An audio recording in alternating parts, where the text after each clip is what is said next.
Un segundo. Bueno, buenos días, buenas tardes a todos los que están ahora y que se van sumando. Muchas gracias por estar acá. Este es el 6º evento que estamos haciendo. La verdad es que estamos encantados con las repercusiones que hemos tenido de estos eventos. La gente los valora mucho y eso es lo más interesante para nosotros, el feedback que recibimos. Y no solo tenemos estos eventos, sino que creo que les había comentado que con CEPAL estamos haciendo un estudio para precisamente analizar estos temas y dejarlos por escrito. Ya tenemos a 5 países considerados en una primera versión preliminar que se las podemos hacer llegar por el grupo de WhatsApp, que integran los países de México, República Dominicana, Chile, Colombia, Guatemala y Ecuador. Y en una segunda versión que estamos sumando es a Costa Rica y a Brasil. Brasil por Costa Rica, que ha sido complejo encontrar la información también, pero Brasil es uno de los más desafiantes por la cantidad de impuestos, como recordarán cuando estuvimos hablando sobre estos temas. Ya tenemos además planificado para dentro de 15 días el de Colombia, y el siguiente tiene que ver con Uruguay, y es probable que el siguiente tenga que ver con Paraguay. Así que bueno, ya estamos en hora. Muchas gracias a los miembros que estamos acá y que veo, Germán, Vanessa y demás. Y ahora sí le damos la bienvenida a nuestro speaker hoy, que es Raimundo Bolio. Es especialista tributario, es Raimundo Bolio, abogados y consultores tributarios. Además, es profesor de hace muchísimos años de la Universidad de Cooperación Internacional en la maestría de impuestos, quien muy gentilmente nos ha compartido su conocimiento para hacer el estudio que estamos haciendo con CEPAL, pero también que se ha mostrado interesante de brindar sus conocimientos para hacer esta charla hoy. Raimundo sabe que esta es una charla interactiva, que se hacen preguntas e interrupciones en cualquier momento, así que a los miembros de ALES y a los que no son miembros o invitados de los miembros de ALES están siempre abiertas las oportunidades para que puedan preguntar, hacer comentarios o lo que quieran, ¿sí? Así que, Raimundo, bienvenido. Perdón la introducción, estaba ganando un poquito de tiempo para eso. Gracias, Javier. Para mí es un placer estar por acá en Costa Rica esta mañana. Son las 8 de la mañana, tuve que levantarme temprano. Muy buenos días a todos y para mí es un privilegio estar con ustedes. Espero que esta mañanera tertulia sea de muy buen provecho para todos. Así que aquí estoy y feliz de estar con ustedes. Muy bien, muchas gracias. Sí, y además yo le decía a Raimundo que es uno de los pocos que queda con corbata, con traje y corbata todavía. Yo hace años que ya no lo uso y esto del COVID me lo hizo perder del todo. Pero bueno, Raimundo, la dinámica, tú puedes, ya sabes un poco las preguntas, si quieres nosotros las podemos ir diciendo, pero lo que nos interesa es entender un poco cuáles son los impuestos y los incentivos en el sector de servicios, tanto para la exportación como para la importación. Así que quizás la primera pregunta que se me ocurre hacerte, y podemos tener este diálogo de preguntas, pero también tú podés seguir el speech cuando lo entiendas necesario, sería ¿cómo hay una definición de lo que pueda entenderse como servicios en Costa Rica? Bien, hablaremos de IVA, supongo, inicialmente. En este tema de IVA tenemos una ley bastante reciente. De hecho, su aplicación inicia el 1 de julio del año 2019. Es una reforma integral que se hace a una antigua ley de 1982. Y la nueva versión de la ley lo que viene a hacer es a incorporar por primera vez, en realidad es un sistema que funcionó un poco de manera compleja, donde es a partir del año 2019 que se insertan los servicios como sujetos de fiscalidad dentro del régimen de IVA. La definición de la ley es una ley que nosotros asentamos en el modelo español Y de la misma manera que se hace en el modelo español de IVA, se hace una especie de definición de cajón desastre. Es decir, se define lo que son bienes y lo que no son bienes entraría en un concepto amplísimo que podría ser servicios. Por consiguiente, esto puede generar algunas complejidades y de hecho las presenta en la interpretación porque precisamente al entender como servicio todo aquello que no está sujeto al concepto de identificación de bienes, podría de una manera simplista llevarnos a pensar su gravabilidad. Y entonces, pues así es como partimos esta complejidad de esta charla. Uh-huh. Sí, y además una de las cosas interesantes que cuando estuvimos viendo eso de la ley, en algunos países, Chile por ejemplo nos comentaba que al existir servicios grabados y servicios exentos o no grabados, eso luego tenía una repercusión al momento de la exportación, pero no quiero adelantarme, porque los primeros, se puede recuperar el IVA compras, mientras que los segundos no. Y en el caso de Costa Rica, por lo que vimos en la ley, no hay casi servicios exentos, o muy pocos, salvo la educación privada, siempre y cuando esté reconocida. O sea que ese problema parecería que no tendrían en Costa Rica, ¿correcto?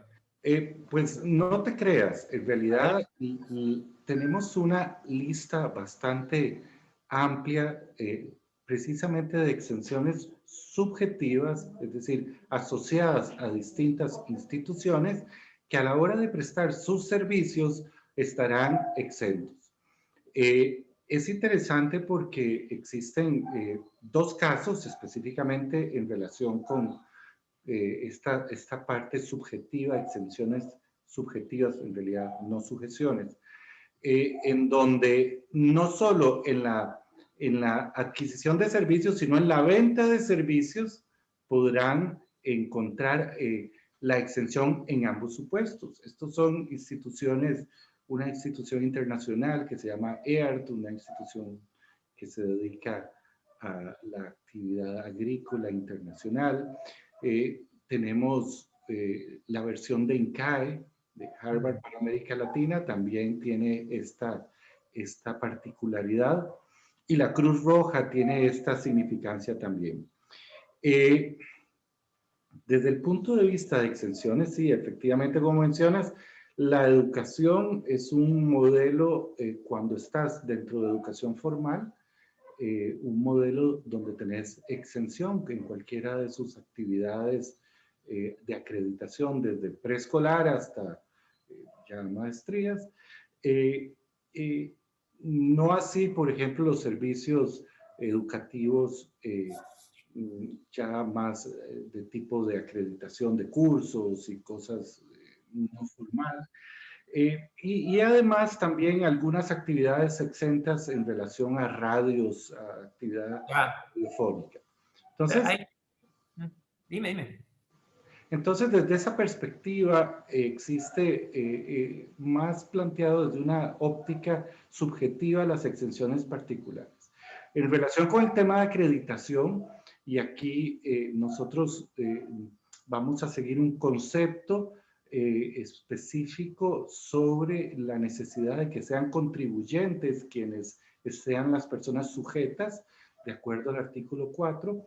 Y hay un caso interesante específicamente para la exportación de servicios, en el caso del crédito fiscal. Esto es algo que tenemos que ampliar, Javier, que es el caso del párrafo tercero del artículo 21, que habla de los criterios de exportación de servicios de contribuyentes para casos de exportaciones no sujetas. Entonces, ahí tendrías una modulación en la aplicación del crédito fiscal, pero básicamente así es como funciona. Ahora quizás me adelanté haciendo el supuesto de que si vamos a poder o no descontar ese IVA compras antes de preguntar de qué se entiende por exportación de servicios en Costa Rica, ¿no? Y entendiendo de exportación de servicios lo que la OMC y en general los acuerdos de libre comercio consideran, o sea, cuando en modo 1 un prestador está en un país, se envía el servicio de manera quizás digital y se consume en otro país. En modo 2 cuando el consumidor viene y consume, en este caso en Costa Rica. El modo 3 es cuando hay una presencia comercial en el exterior. El modo 4 es básicamente cuando alguien de Costa Rica va y presta un servicio en el exterior de manera temporal. Con esos 4 modos, ¿cuáles serían los recogidos por la regulación costarricense o aceptados por la regulación costarricense en cuanto al IVA y las implicancias que tiene para la exportación? Ok. Tenemos que tener además presente que Costa Rica es un Nobel miembro en OCDE, y entonces, pues, a pesar de ser miembros en OCDE, tenemos un sistema territorial, tanto en IVA como en renta. Ahí hace compleja la articulación del tema. Y efectivamente, por ejemplo, en materia de normativa OCDE, hay una directriz 2017 que específicamente trata el tema de servicios, y la regla OCDE sobre el tema de servicios va a ser que se aplicará en el lugar de consumo. Es decir, existen criterios, o debieran de existir criterios de localización para aplicar el impuesto al valor agregado, específicamente cuando estamos en presencia de supuestos donde se da la consumación del servicio. Como tal, por consiguiente, debiera de ser la regla que se va a aplicar en nuestro caso en la generalidad de supuestos. No tenemos antecedentes por lo nuevo que existe en la ley, pero la administración, la administración tributaria, una administración en vías de desarrollo, con amplias necesidades fiscales, está en una lucha de poder por tratar de captar la mayor cantidad, y pues los contribuyentes en la imperiosa necesidad de librarnos del yugo fiscal. Señor Raimundo, me gustaría hacer una pregunta. ¿Puedo? Se comprendí, Costa Rica reconoce la renta como por territorialidad y no por la renta universal. ¿Es esto? Así es, Lisandro. Seguimos el principio de la fuente. Ok, gracias. Ahí vamos ahora, con un poco más adelante, el tema del impuesto a la renta. Pero específicamente entonces para aquellos exportadores, o para entender bien la historia, si una persona entonces vos por ejemplo, que sos un consultor, ¿no? Y envías saludos a la gente que acompaña a Lisandro. Si vos como consultor directamente me exportás un servicio de asesoramiento a mí que estoy en Uruguay, eso vos, a ese servicio que vas a exportarlo modo 1, porque me lo vas a enviar por email, ¿ese vas a tener que pagar el IVA, sí o no? En principio, sí. ¿Sí? En Costa Rica, actualmente, teniendo yo el modo de ser sujeto, si soy un exportador de servicios, como exportador de servicios, y no tengo la consideración de estar acreditado en el régimen especial de exportación de servicios, encontraría una disyuntiva importante.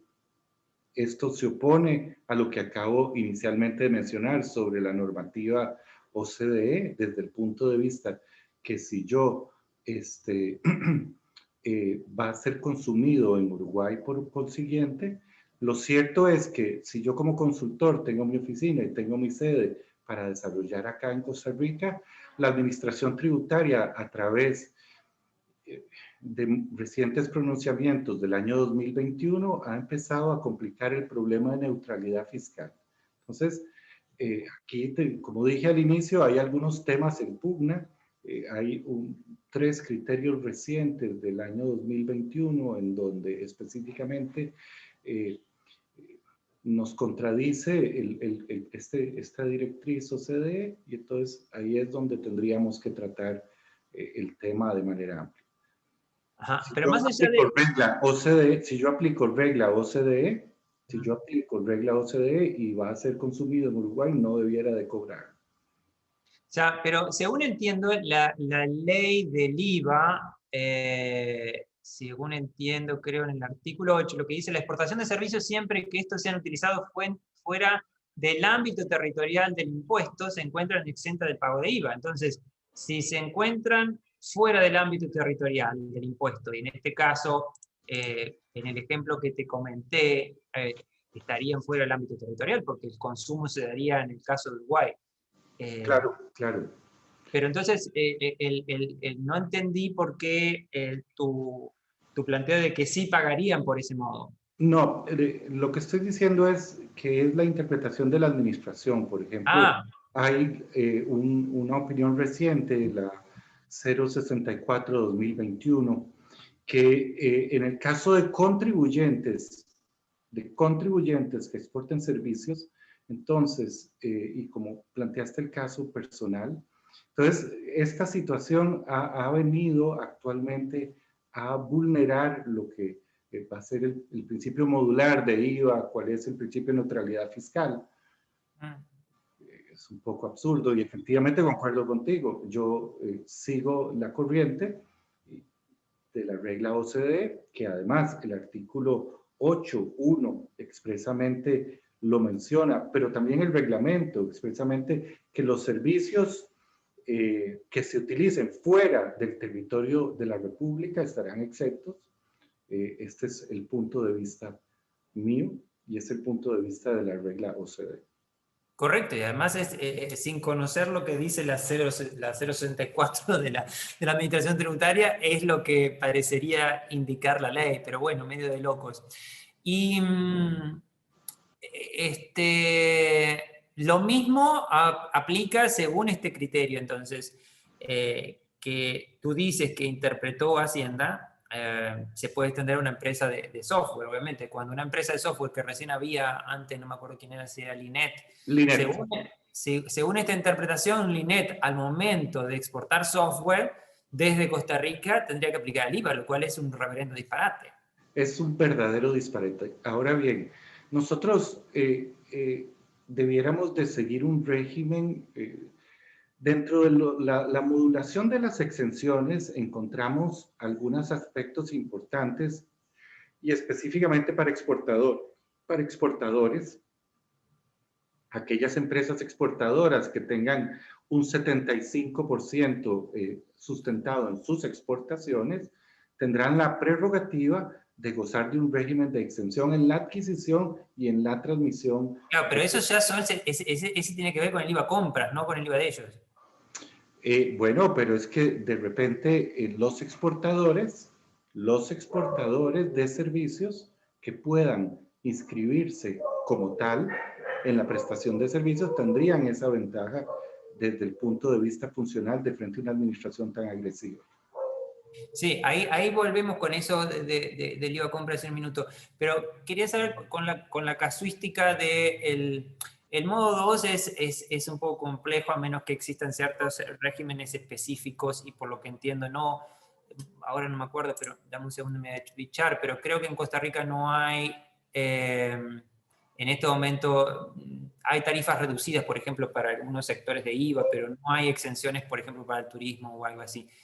En el modo 4, o sea, suponete que vos, en este caso no es que me envías a mí el coso se llama la consultoría, sino que te venís a Uruguay o te venís al país de Lisandro, a Brasil o a donde está Vanessa, a Curazao, y directamente en estos países, no en Costa Rica, sino en estos países haces la consultoría, haces el curso. En ese caso, ¿tenés que aplicar IVA, sí o no? No, no sería necesario aplicar IVA por el principio OCDE, la regla 2017, por supuesto.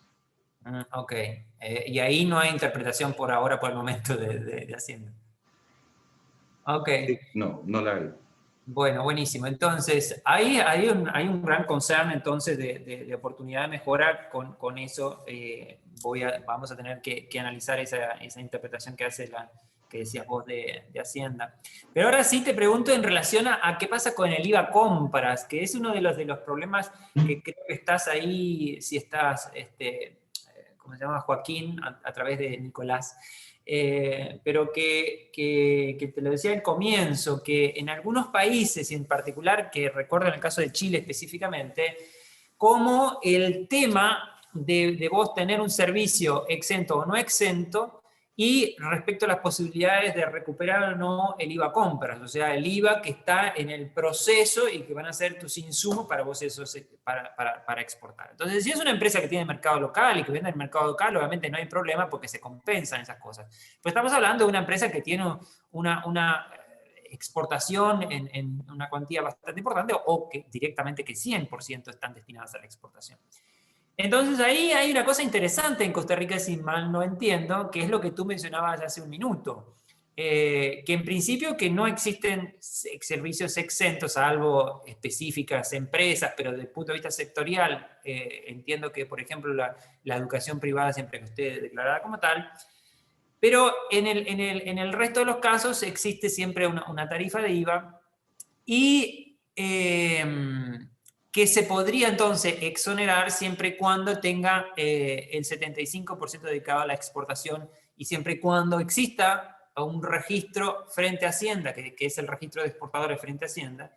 Y lo curioso es que, por lo que entendí, Hacienda, para poder permitirles estar dentro de ese registro, les pide un registro previo en Procomer, que en realidad es un registro que para los exportadores de servicios no es obligatorio, sino facultativo, pero que resulta ser de interés en la medida que Hacienda te lo pide para poder vos descontar el IVA compras. ¿Entendí bien?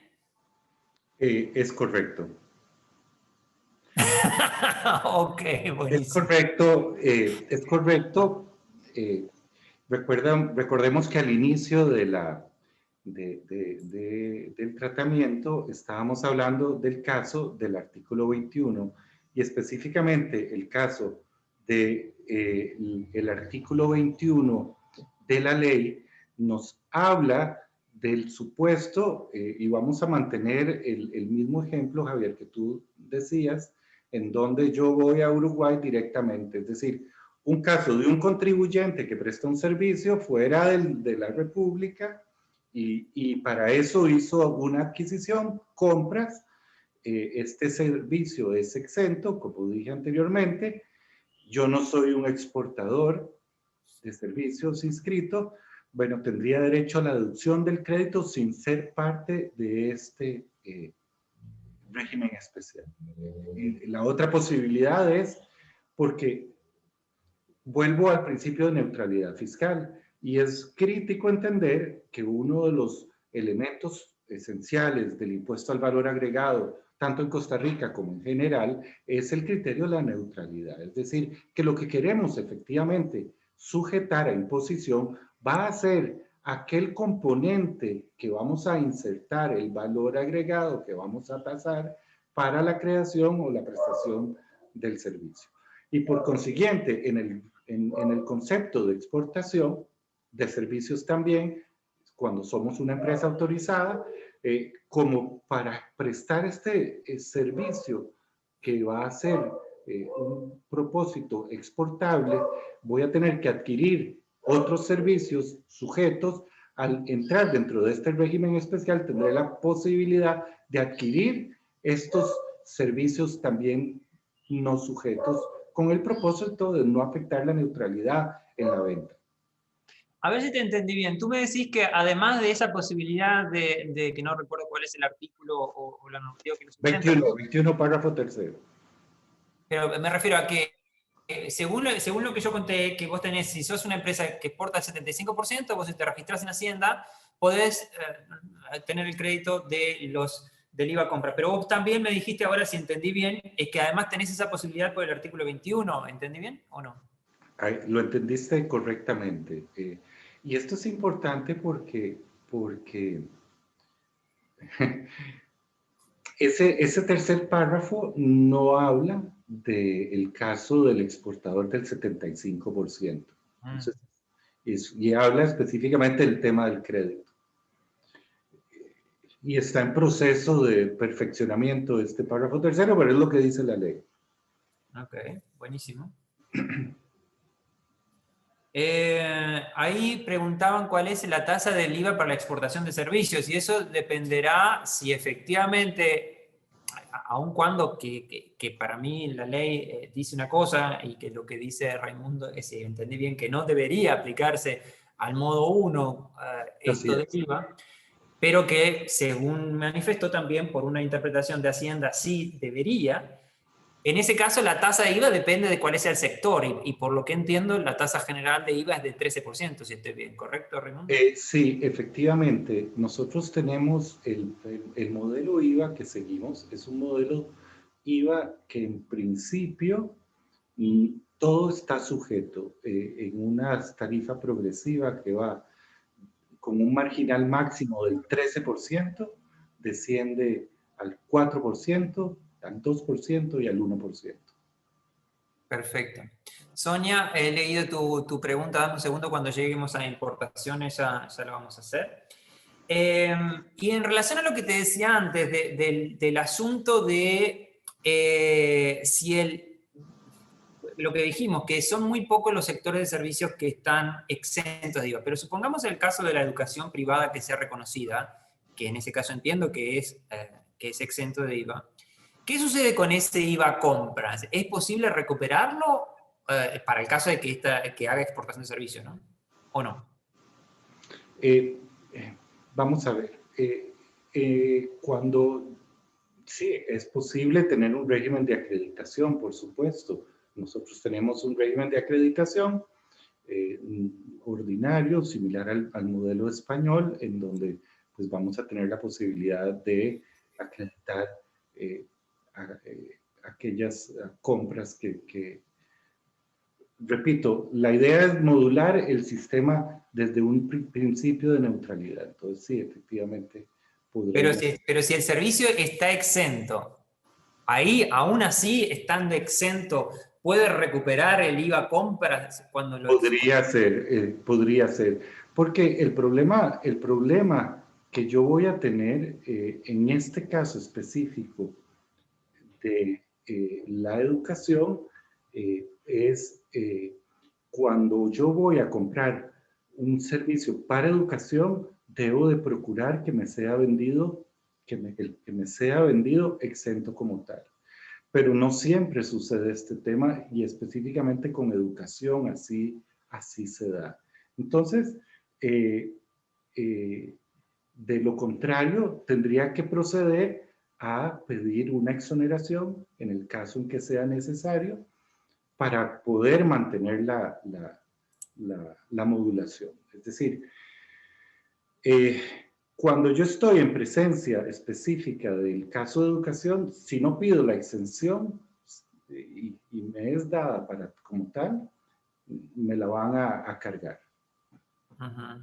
Ok.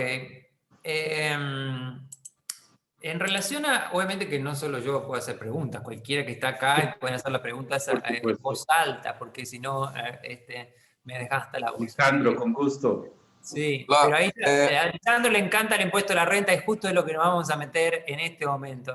Raimundo, Sí. ¿cómo funciona el impuesto a la renta en Costa Rica? Y luego vemos cómo se relaciona esto con la exportación de servicios. Con mucho gusto. Y también estaba estudiando que hay pocos tratados para evitar la doble imposición sobre la renta en Costa Rica, ¿es verdad? Hay así como 5 o 6. Sí, efectivamente, 4. Tenemos un tratado con Alemania, con Emiratos Árabes, no sé por qué, con España y con México. Además, el acuerdo multilateral, pero esto es porque el país ha adoptado la visión de no ceder su fiscalidad o no ceder renta y la armonización de la fiscalidad lo hace a través de TIARS, es decir, de tratados de intercambio de información y no por medio de tratados de doble imposición, porque además, evidentemente, al ser, y aquí es algo que estoy reiterando, un país en donde se fundamenta en la fuente, es decir, es un país que su impuesto está de base territorial, los convenios de doble imposición pues no es un tema que debiera verdaderamente de preocuparnos mucho. Ahí es una de las cosas que vamos a ver en un segundo. Pero contanos un poquito antes cómo funciona el tema del impuesto a la renta en el tema de esto de la exportación de servicios, Raimundo. Bueno, el modelo entonces está basado en un sistema territorial sobre la fuente por producto. Hemos articulado distintas cédulas, además es un sistema cedular de imposición sobre la renta, y como tal encontraríamos distintas organizaciones fiscales desde el punto de vista de las fuentes de riqueza que vamos a tener. Recientemente, con esta ley del año 2019, se crea una sujeción a las ganancias de capital, porque anteriormente podríamos decir que en su gran mayoría no estaban sujetas, y recientemente esto se ha insertado. Entonces, desde el punto de vista de la exportación de servicios, que es tu pregunta, Javier, eh, la exportación de servicios como tal, si está basada en el principio de la fuente, por consiguiente, será sujeta a la fiscalidad en el caso de Costa Rica. Deberá de hacerse una factura de exportación a la hora de prestarse el servicio como tal.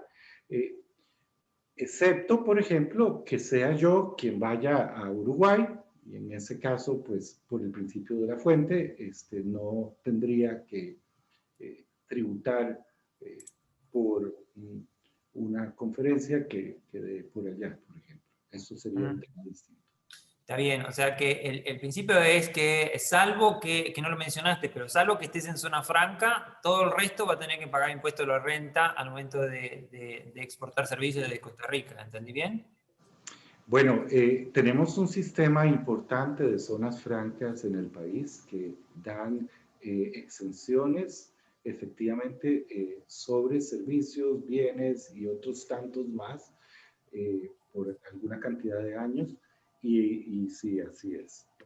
Por consiguiente, si no estás en zona franca y exportas servicios y no estás y aplica el criterio fuente, debes de pagar impuestos.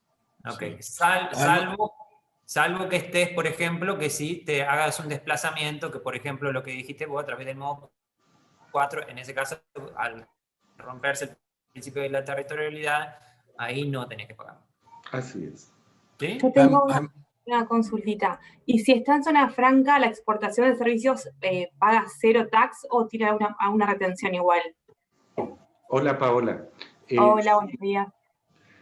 Efectivamente, cuando estás en zona franca y tenés un servicio autorizado dentro de la zona franca, este servicio será no sujeto. De hecho, tenemos regulaciones en zona franca para dos tipos de prestaciones de servicios. Servicios de zona franca intragrupo, es decir, que hay empresas de zona franca que brindan servicios a otras empresas de zona franca, ahí también están exentos, y otras empresas de zona franca que brindan servicios para atención fuera del país y también están no sujetos. Es una extensión completa, ¿verdad? Ahora, si querés, Paola, hablamos un poquito de zona franca. Lisandro, ¿qué querías preguntar? Un ejemplo, Raimundo. Sí, nosotros acá contratamos tus servicios a advocaticios, por ejemplo, y te vamos a pagar desde Brasil. Tú nos vas a facturar, a cobrar, y te vamos a pagar. Bueno, Brasil va a hacer el tax retention, la retención de impuesto a la renta en la fuente, y nosotros acá vamos a retener, a deducir un 15% de este pago. Tú vas a pagar impuesto a la renta ahí también por esta exportación de servicios advocaticios que hiciste para nosotros. Tú puedes compensar. ¿Cómo se trabaja este impuesto? Bueno, ese es uno de los temas que hemos visto con Javier. El programa de tax credit que nosotros en nuestro sistema tenemos es altamente deficiente. De hecho, la administración ha seguido una política de eliminar estas deducciones porque pues no hay una política clara de retención sobre tax credit. Y sí, efectivamente, si yo presto el servicio desde Costa Rica y debiera de tratarlo como grabado, con independencia de la trazabilidad, ¿verdad? Porque ya sabemos que es poco probable que el servicio prestado en el extranjero, pagado en el extranjero, sea fiscalizable. Las posibilidades son verdaderamente ínfimas, pero en una relación correcta, si creemos que es un principio que está cubierto dentro del concepto de fuente, sí tendría que tener una doble imposición. Sí, eso es una de las cosas que sin duda debería mejorarse en Costa Rica y que lo apuntamos ahí. Hay un par de preguntas muy interesantes. Vamos a esta antes de la que tenía pensada. Dice Linet: hola, en caso de exportación de software en modalidad SaaS, dado por el tema de servidores en el exterior, ¿cómo se determinaría la territorialidad para la aplicación o no del impuesto? Cha-cha-cha-chan. Pero estaríamos hablando, Linet, de impuesto de IVA o de renta. Sí, en principio vamos con el IVA. Es que no hemos, ya les hablé del problema. Si a ustedes les pareció curioso el tema de la exportación de servicios, les va a parecer todavía peor el tema de la importación. No, pero esto no es, dice de import. Ya vamos a importación, que es Sí, medio de... pero es que date cuenta que está hablando de servidores. Bueno, sí, está. Entonces, si quieres, lo vemos después. Pero dale, podés adelantarlo, porque ahí en realidad ese es el tema, entender esta historia. Asumamos, capaz que Linet era, ¿no? ¿Cómo sería? Estamos hablando de que Sí, vos vas a poner tu software en una nube de Amazon, por ejemplo. ¿Estás hablando de eso? Exacto. O sea, mi empresa, bueno, utiliza servidores de respaldo de distintas empresas internacionales. Efectivamente, los servidores no se encuentran en Costa Rica. Si yo, o sea, no tenemos problemas si nuestros servicios SaaS, ¿verdad? Que es Software as a Service, se da en el país. Siempre aplicamos IVA y renta, efectivamente. El tema es, ¿qué pasa si yo quiero exportar ese servicio? ¿Me aplica la territorialidad o no? Porque legalmente los servidores no están aquí. Ahí hay dos cosas, si entiendo bien. Vos, para proveer este servicio, para exportarlo previamente, tuviste que colocarlo en la nube, y ahí es lo que dice Lisandro. Entonces, en el tema de la importación, que todavía no lo vimos y es bastante complejo, pero en un momento, después que ya lo tuviste en la nube, ahí lo vas a exportar. El asunto está, asumiendo que está en la nube, Lisandro, que todavía asumiendo no que está en la nube, no está aquí en Costa Rica. ¿Qué pasa con la importación? Desde la nube para el mundo, ¿tiene que poner IVA, Linet, o no? Esa es la pregunta, ¿verdad? Esa es la pregunta. Esa es mi gran duda. Un ejemplo, acá en Brasil sí pagamos impuesto a la renta y el equivalente a IVA por la importación de un IaaS, de una infraestructura as a service de Amazon, por ejemplo, que una desarrolladora de software va a consumir, a importar este servicio, pero todo está en nube y en cloud, y sí, va a pagar todos los tributos. Y después, cuando hace la venta de un SaaS, porque desarrolló un software, ahí también paga impuestos, y acá estamos peleando para que sea posible acreditar los tributos que se pagan en la importación para se compensar en la exportación. Pero hoy se paga cuando sale, cuando entra, con todo se paga impuestos. El tema es importante porque, y ya lo sabemos, quizás, como Lisandro comenta, en Brasil, y yo sé que en Argentina hay regulaciones, y sé que posiblemente en otras partes de Sudamérica también.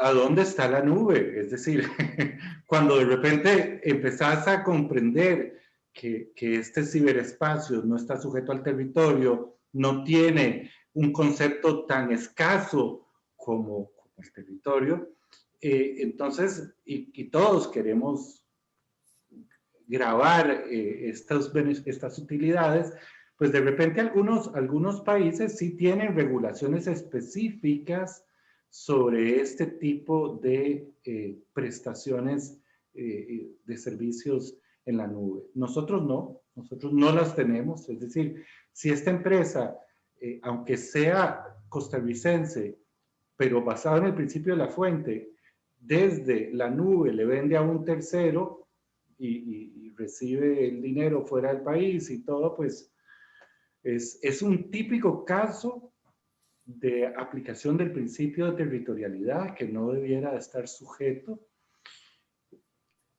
Pero yo diría que debe hacerse, Linet, con manos de cirujano, porque nuestra administración tributaria, cuando vea esos ingresos no sujetos, va a tener pretensiones importantes y vamos a deber de fundamentarlo muy bien para no vernos expuestos. La respuesta, Linet, es, y según lo que obvio yo no soy especialista tributario, simplemente un apasionado en servicios, pero según lo que entiendo, podemos aplicar lo que vimos antes, es que la ley dice que no debería aplicarse el IVA, pero que podría tener una extensión de lo que dijo Raimundo en relación a la 064/2021, y eventualmente podría llegar a darse el caso de que aplicarse el IVA, si entiendo bien. ¿Entendí bien el razonamiento, Raimundo?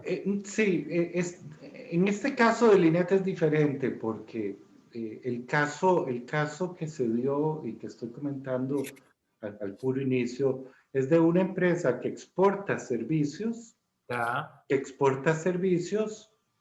de hecho es un poco absurdo, voy a comentar el caso porque es una empresa, vean el paradigma, es una empresa costarricense que lo que hace es vender servicios de alquiler de vehículos en los Estados Unidos a estadounidenses. Ya. Son vehículos en los Estados Unidos, conducidos por ciudadanos de los Estados Unidos, pero es una empresa costarricense. Está instalada la empresa en Costa Rica, decís. Exacto, está instalada en Costa Rica. Entonces, por esa franja es decir, a quien le van a pagar es a Trifty, a cualquier prestador de servicios de automóviles, y por esa pequeña porción de comisión que ganan, es que la administración tributaria, como digo, me parece absurdo, pero estamos en este proceso de discusión. Bueno, y lo interesante es que todo el mundo de América Latina ve como a Costa Rica como un referente en exportación de servicios y se encuentran ciertas cosas raras. Pero bueno, en fin. Acá hay un tema que nos quedó pendiente y que Joaquín lo habías planteado, lo tiro porque sé que está Carlitos Loaiza, sé que estás en una reunión, si podés intervenir un poco ahora, y si no, todo bien. Los estoy escuchando, Javier, muy atentamente. Gracias. Estoy transitando hacia una reunión, pero un placer escucharlo y saludarlo. Gracias, Carlos. La pregunta que nos hacía Joaquín es, y que vos de alguna manera lo mencionaste, Raimundo, es, el tema está en que lo que se dijo, ¿no? O sea, que vos si pagaste impuesto a la renta en otro país, al tener que pagar impuesto a la renta en tu país también, en Costa Rica, se genera la doble tributación. Esto se resuelve si tenés tax credit y no tenemos, entonces es un problema, o por acuerdo de doble tributación. Los acuerdos de doble tributación que tiene Costa Rica son 4 y por lo que recuerdo es el modelo de la OCDE. En el modelo de la OCDE, es de lo que preguntaba Joaquín, hay un artículo que es el artículo 4 que en uno de los párrafos dice que se aplicará esto siempre y cuando, o no se aplicará este tratado si tiene que ver con rentas de fuente territorial. Y en el caso de Costa Rica, República Dominicana, Uruguay y algún otro país, tenemos fuente territorial. Entonces, ¿cuál es el chiste, cuál es la utilidad de estos acuerdos de doble tributación? Existiendo un propio artículo 4 que está, parecería ser, inhibiendo el propósito del propio acuerdo. ¿Algún comentario, Raimundo? Si no... Sí. Capaz.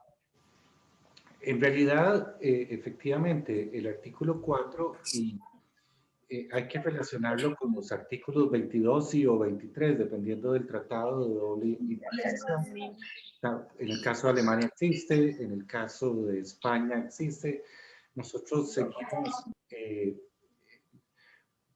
España es el país que tiene más convenios de doble imposición del mundo, más de 90, y la versión de tratados que tenemos con España es la segunda versión. Entonces existe una inclusión en el artículo 23 y en el caso de México está expresamente definido. Porque evidentemente lo que sucede es que si estás haciendo un convenio de doble imposición con una nación que tiene renta mundial y tú tienes renta territorial, pues ¿cómo se articula eso?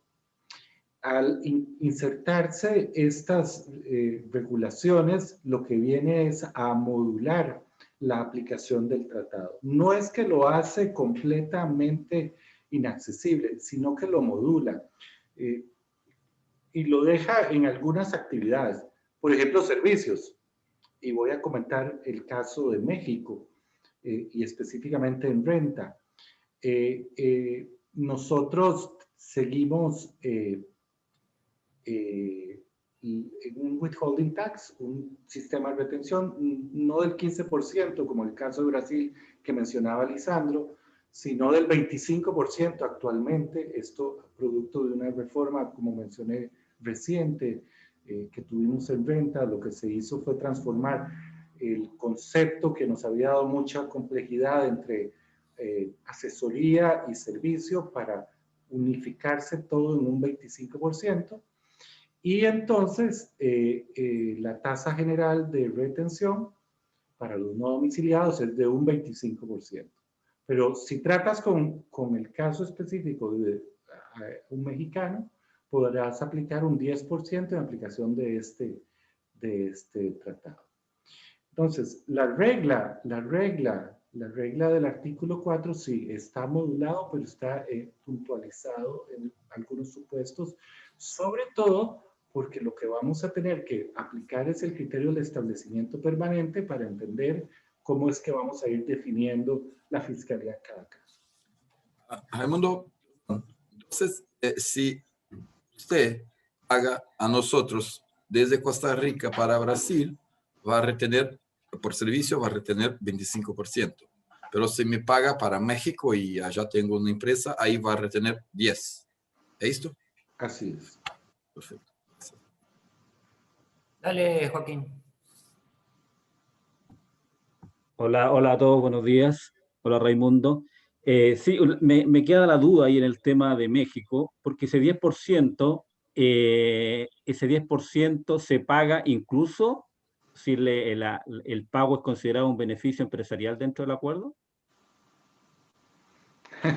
Bueno, lo que pasa es que cuando hablamos de beneficios empresariales, el tema dependiendo del tratado y específicamente si vamos a hablar entre España y el Tratado de México, podría tener interpretaciones diferentes. En el caso específico del Tratado Mexicano, me parece que la definición es bastante precisa de servicio. No tengo el tratado a mano, pero el 10% aplica a servicios, no a beneficios empresariales.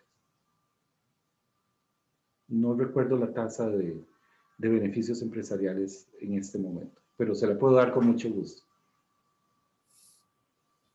General, el tratado, perdón, Raimundo, por el tratado, conforme habla Joaquín, solamente el estado del beneficiario puede tributar la renta. No se podría hacer la retención en el estado contratante o en el estado del que paga, de la fuente. Pero acá en Brasil también tenemos esto firmado y Brasil ni siempre cumple este artículo 7, Joaquín. Entonces hay que ver en Costa Rica cómo es la interpretación del Ministerio de Hacienda. Sí, teóricamente sí es posible por el tratado. Ahora sí, Claro. si en el día a día se puede, ahí, bueno, hay que estudiar. Acá en Brasil también es un problema esto. Joaquín, ¿querías decir algo? ¿O? No, me queda claro. Ok, entendí. Yo cuando hablan del acuerdo de doble tributación es como si intentara comer un ladrillo.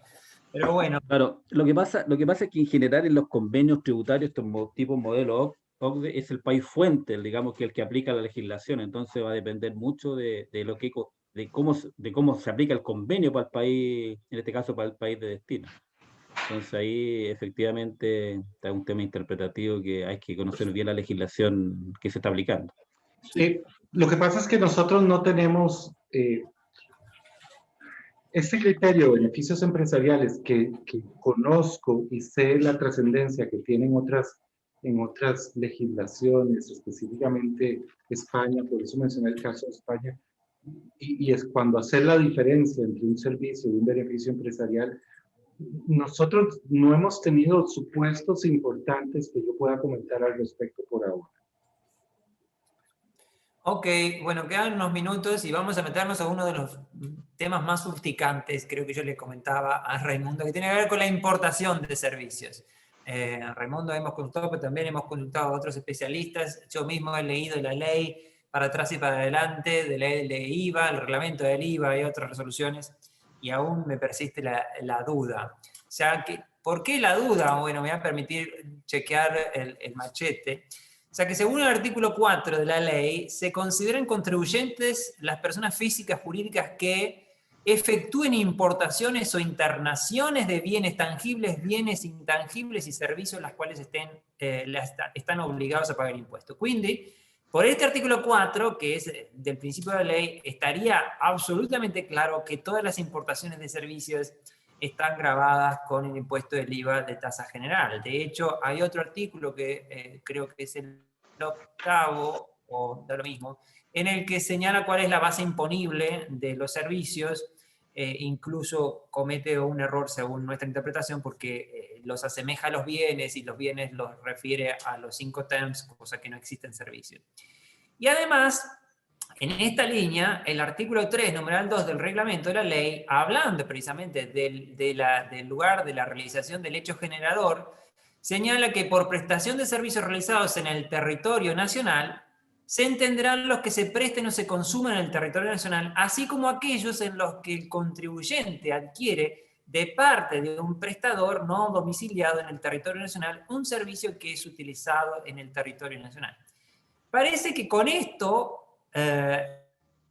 habría aplicación del IVA en los casos que corresponden, o sea, en particular en el 1 y el 4, pero luego también la ley menciona en el artículo 30 y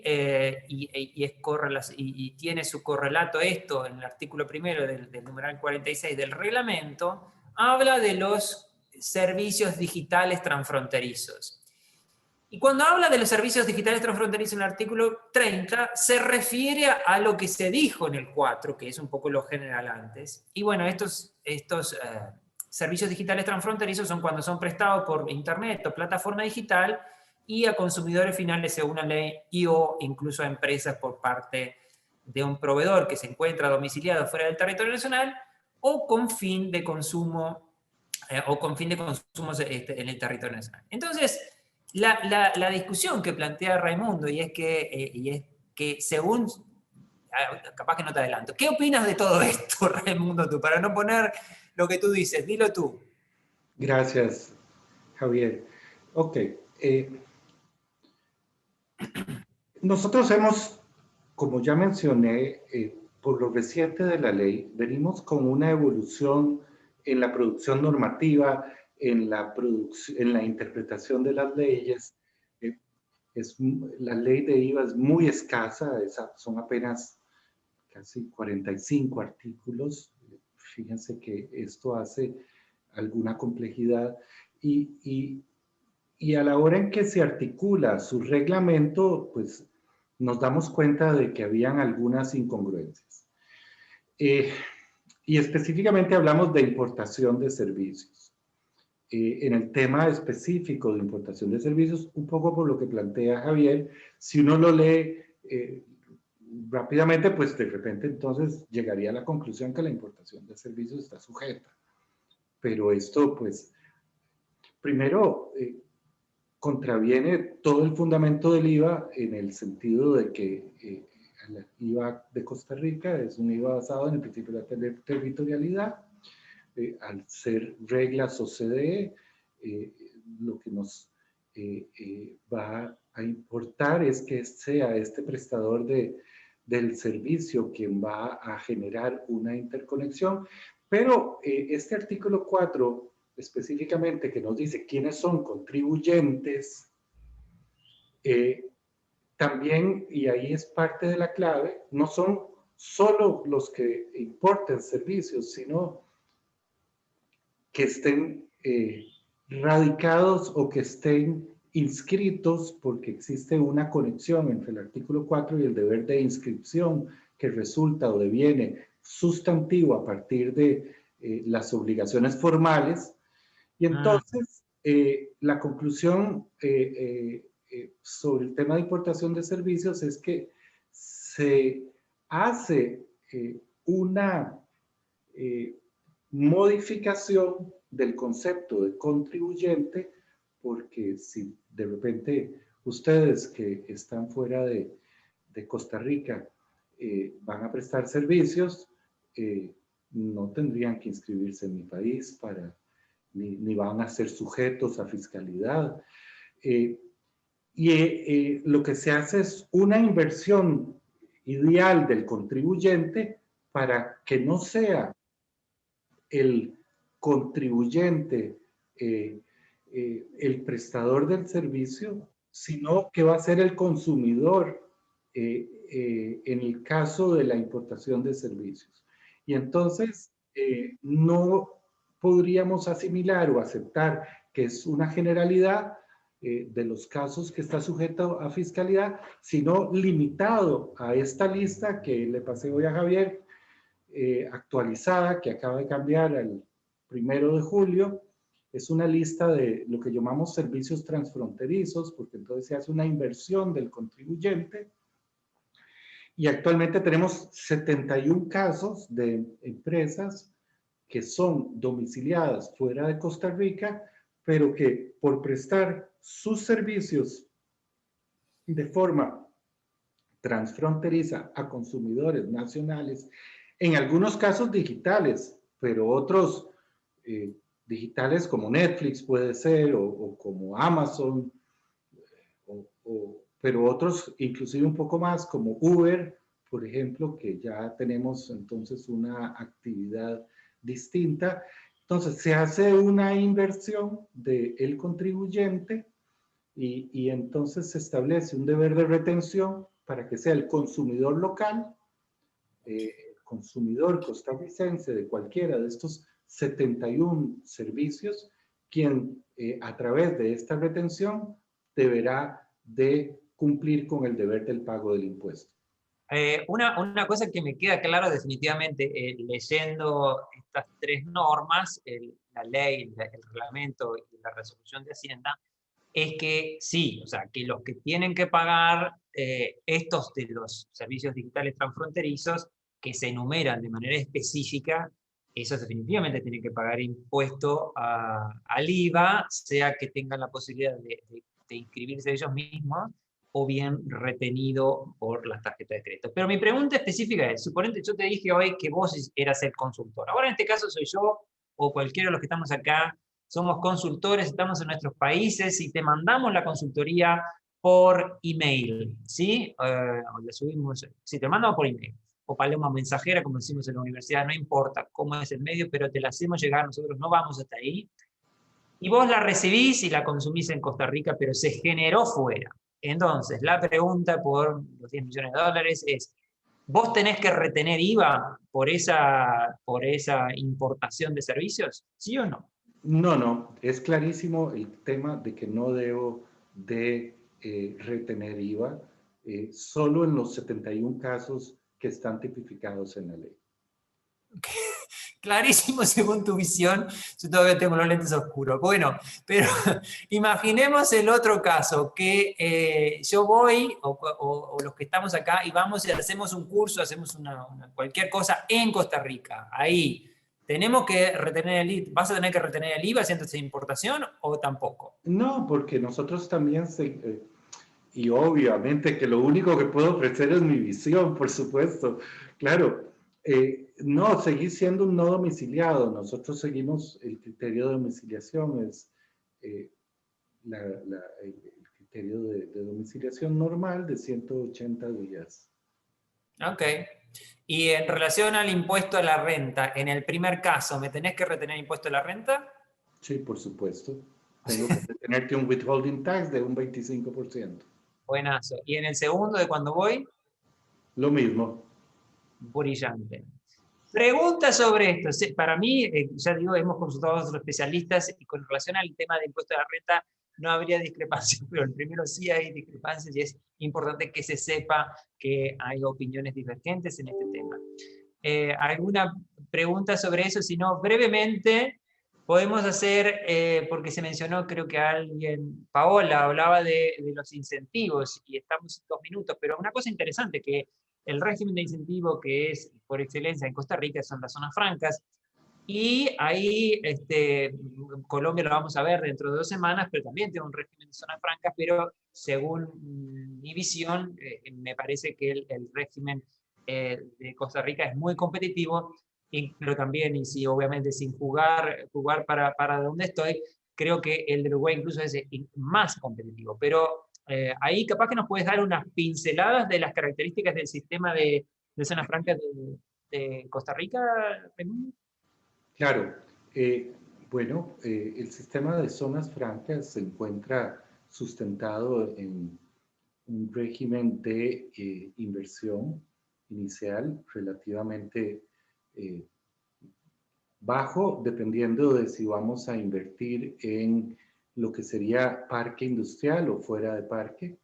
Por ejemplo, Intel es una de nuestras joyas de la corona, por así decirlo. Representa una cantidad importantísima de las exportaciones del país. Es una zona franca fuera de parque. Que hizo una inversión millonaria y ahora la va a ampliar significativamente.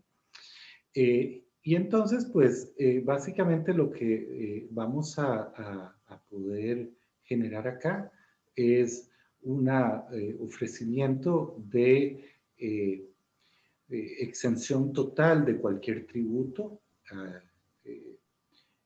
tanto en el pago directo como en la adquisición de bienes y o servicios, inclusive en los temas de actividad portuaria o actividad aduanal que vayamos a tener, tienen una categoría específica que les permite la exoneración entonces de cualquier tipo de tributo, inclusive dividendos.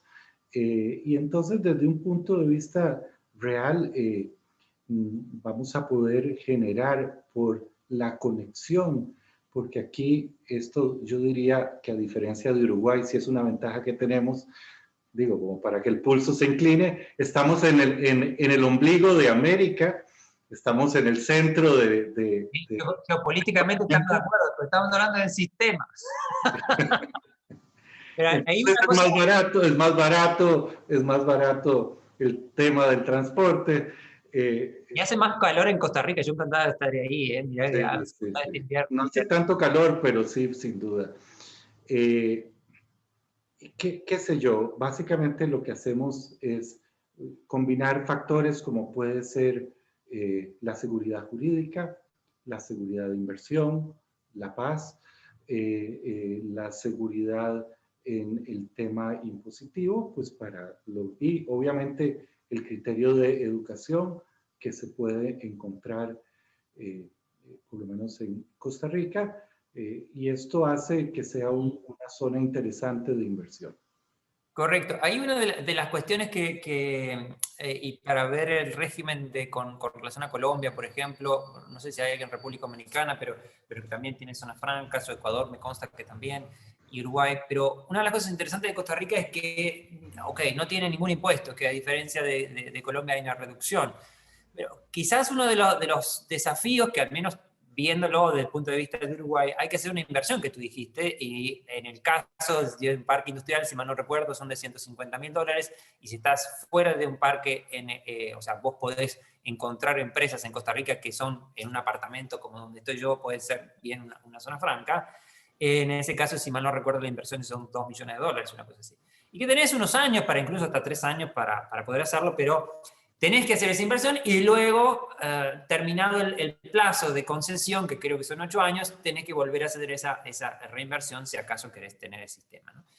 Y otra de las cuestiones es que también limitantes es que no todas las actividades están incluidas, sino que algunas, como por ejemplo, si mal no recuerdo, financieros, seguros y servicios profesionales, no están incluidas. Pero definitivamente Costa Rica es un player en esto, porque el 80% de las exportaciones de servicios salen desde zonas francas en Costa Rica, y Costa Rica es uno de los actores relevantes en esto. Así que definitivamente que es un sistema muy bueno.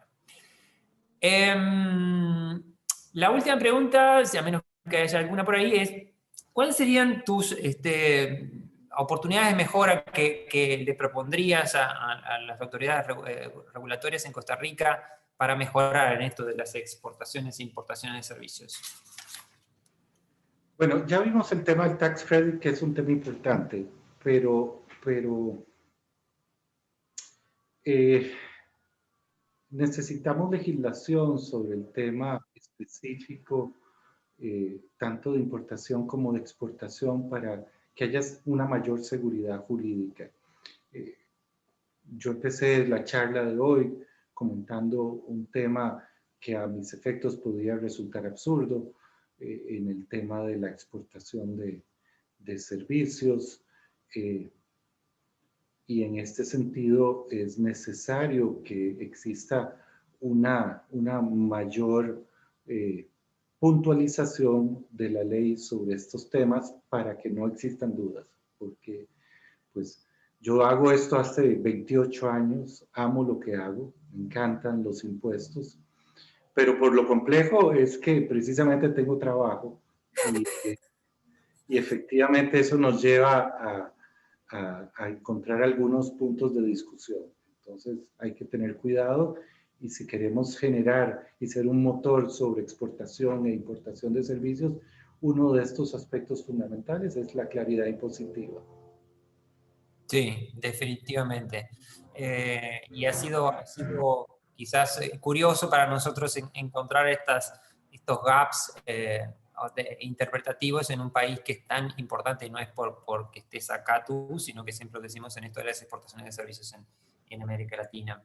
Lo cual es de entenderse, porque diríamos que, como dije, o sea, las exportaciones que no salen de zona franca son casi marginales. Pero bueno, ¿alguna otra pregunta para Raimundo? Pues si no, te damos las gracias, Raimundo, ha sido muy útil. Muchísimas gracias a todos por estar ahí, y nos vemos en el próximo, que es Colombia. Así que nos vemos dentro de 15 días. Muchísimas gracias a todos. Saludos. Gracias, Javier. Gracias a todos por esta hora. Chao, chao. Muchas gracias. Gracias, Raimundo. Gracias. Un gusto. Feliz día, muchas gracias. Muchas gracias. Muy buena presentación. Muy buena. Gracias, Lisandro. Gracias, Javier. Nos vemos. Nos vemos en la tarde, Lisandro. Te voy a Sí, seguir. en la tarde. Gracias, muy Después. interesante. Chao, Paula, un gusto de verla. Bye, bye. Chao, chao. Chao.